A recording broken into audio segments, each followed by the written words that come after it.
ഓരോ ദിവസവും നിരത്തിൽ പൊലിയുന്ന ജീവനുകളുടെ എണ്ണം വല്ലാതെ വർദ്ധിക്കുന്നുണ്ട്. അപകടങ്ങൾ തുടർക്കഥയാകുന്ന പശ്ചാത്തലത്തിൽ ഗതാഗത വകുപ്പ് നടപടികൾ ആരംഭിച്ചു കഴിഞ്ഞു.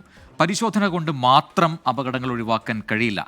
റോഡിൽ പാലിക്കേണ്ട മര്യാദകൾ നമ്മുടെ മാത്രം ഉത്തരവാദിത്തമാണ്.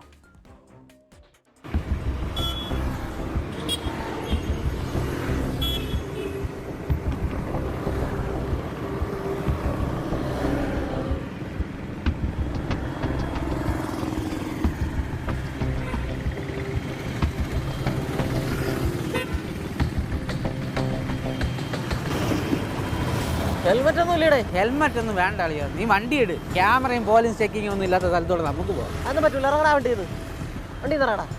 ഹെൽമെറ്റ് എടുത്തിട്ട് പോയാൽ മതി. അളിയാ, പോലീസിനെ പേടിച്ചിട്ടല്ല ഹെൽമെറ്റ് വയ്ക്കുന്നത്. നമ്മുടെ ആരോഗ്യത്തിന് വേണ്ടിയിട്ട്, നമ്മുടെ സുരക്ഷയ്ക്ക് വേണ്ടിയിട്ടാണ് ഹെൽമെറ്റ് വയ്ക്കേണ്ടത്. എൻ്റെ കൂടെ പറഞ്ഞേ, ഹെൽമെറ്റ് വയ്ക്കണം. പോലീസിനെ പേടിച്ചാണ് നമ്മളിൽ പലരുടെയും ഹെൽമെറ്റ് ഉപയോഗം. പരിശോധനയും നിരീക്ഷണ ക്യാമറയും ഇല്ലാത്ത സ്ഥലങ്ങളിൽ ഹെൽമെറ്റ് വേണ്ടെന്ന ധാരണ തിരുത്തണം. എത്ര വലിയ അപകടമുണ്ടായാലും ഹെൽമെറ്റിന് നമ്മുടെ ജീവൻ രക്ഷിക്കാനാകും. അപകടം എപ്പോഴുണ്ടാകുമെന്ന് നമുക്ക് പ്രവചിക്കാനും കഴിയില്ല.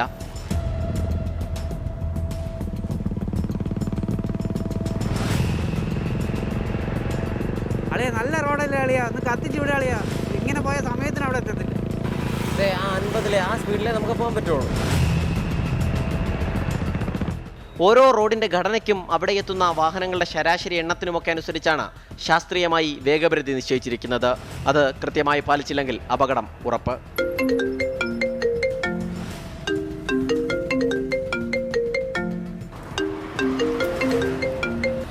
ഞാൻ വിളിക്കാം. ഞാനേ ഒരു വണ്ടി ഓടിച്ചോണ്ടിരിക്കുന്നത്. പെട്ടെന്ന് പോട്ട്. അളിയ, ഫോൺ സംസാരിക്കുമ്പോഴത്തേക്ക്, ഫോൺ വരുമ്പോഴത്തേക്ക് സൈഡിൽ നിർത്തിയിട്ട് എടുക്കണ്ടേ? അളിയൻ എന്തിനാ ധൃതി? നമുക്ക് ആ ഒരു ഫോൺ ചെയ്യുമ്പോഴത്തേക്ക് ഒരു മിനിറ്റ് ആയിരിക്കും പോകുന്നത്.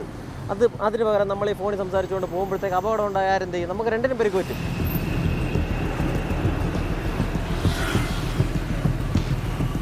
മൊബൈൽ ഫോണിൽ സംസാരിച്ചുകൊണ്ട് വാഹനം ഓടിക്കുന്നത് ശ്രദ്ധ നഷ്ടപ്പെടുത്തും. എന്നാൽ ആരും അത് സമ്മതിച്ചു തരില്ല.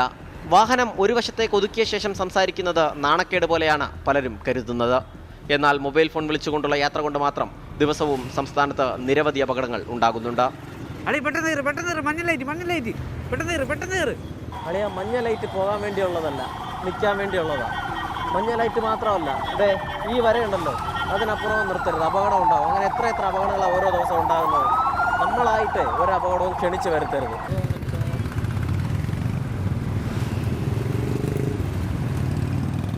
എല്ലാത്തിനും ക്ഷമയുള്ള മലയാളിക്ക് ട്രാഫിക് സിഗ്നലുകളിൽ കുരുങ്ങിക്കിടക്കുന്നത് സഹിക്കാൻ കഴിയാത്ത കാര്യമാണ്.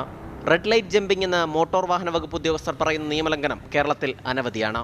മഞ്ഞ ലൈറ്റ് കത്തിയാലും ചുവന്ന ലൈറ്റ് കത്തിയാലും അത് ശ്രദ്ധിക്കാതെ കടന്നു പോകുന്നവർ നിരവധി. എതിർദിശയിൽ നിന്നും കൂടി അതേ മാനസികാവസ്ഥയിലുള്ളവർ കടന്നു വന്നാൽ കുട്ടിയിടി ഉറപ്പ്. അപകടം ക്ഷണിച്ചു വരുത്തുന്നതാണ് ട്രാഫിക് സിഗ്നലുകളിലെ അഭ്യാസം. വലിയ തിരക്കുണ്ടെങ്കിൽ ഫുട്പാത്തിലൂടെ ഇരുചക്ര വാഹനം ഓടിക്കുന്നതും വാഹനത്തിൽ അഭ്യാസം നടത്തുന്നതും ഉൾപ്പെടെ നിയമലംഘനങ്ങൾ നിരവധി സാധാരണ കാഴ്ചയാണ്. നമ്മൾ മാത്രം ജാഗ്രത പുലർത്തിയത് കൊണ്ട് അപകടം ഒഴിവാകണമെന്നില്ല. പക്ഷേ നമ്മുടെ ജാഗ്രതക്കുറവ് അപകടം ക്ഷണിച്ചു വരുത്തും.